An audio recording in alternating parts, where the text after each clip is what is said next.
Welcome to the Oakley Arctic Challenge, a 6-star ticket to ride world tour slopestyle event with $100,000 in the prize pot.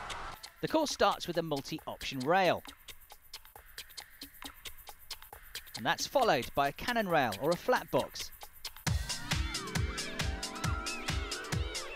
The third element is the biggest jump in the course, but as with all the other elements, there's only the opportunity to score a maximum of 10 points here. Element 4 is a step-up jump. The rider can put down trick combinations during the first 2 jumps to improve the flow score. The next element is either a jump or a flat rail, which can be used as a cannon rail. And the last element in the course is a tabletop jump.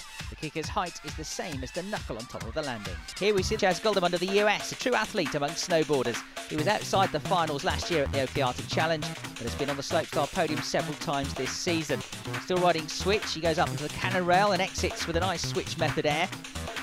Now setting up for the big booter. Switch, lots of speed. Chaz pulling a huge and consistent cab 1260 out of his bag of tricks, landing it perfectly. So far, so good. Closing up to the step-up jump, a big and flawless backside 1080. Only 2 elements to go for Guldemond. The last rail element, 50-50 to backside 360 out, owning the trick completely. And now hooking down to get speed for the final and last kicker. And it's a double backside rodeo, sticking the landing as a walk in the park. What a run from Chaz Guldemond. This might actually be good enough to take it home. And here a look back on his run. The cab 1260 earned him 9.0 points.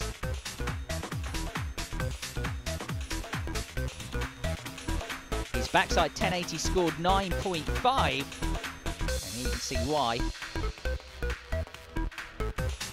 And here we see Chaz's signature trick, the double backside rodeo, an 8.9 score. With a high flow score, this run will be hard to beat. A trick score of 50.9, and remember that his run was flawless, probably giving him a good flow score. 38.2 from the flow judges, a total of 89.1. Guldemond clear into the lead. And here's the last rider of the day, 17-year-old Tyler Flannagan from the US, second after 2 rounds. A cab 270 to frontside board slide to fakie on that first rail. Switch board slide to 450 mute grab out on the cannon rail. That was excellent. Plenty of style. Onto the first jump now, and he spins a huge backside 1080 late cork. And how about that for a landing? Next up, he approaches the step-up kicker.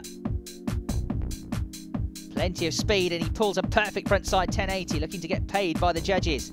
The last rail, 50-50 to backside, 180 melon grab. Full control, setting up for a switch entry on the last element. He enters that last kicker with tons of speed. What's the trick going to be? A cab 1080, a big one as well. Spinny, stylish, perfectly landed. Tyler happy with his run. So, in fact, it's Chaz, as the great athlete and sportsman he is. Tyler gets a trick score of 51.4. This is looking like gold. And he gets 37.4 from the flow judges, a total of 88.8. Tyler's last and higher scored round will be counting, and he ends up just 0.2 points behind Chaz Guldemond, who wins the Oakley Arctic Challenge. A tense and brutal final, both riding-wise and in excitement.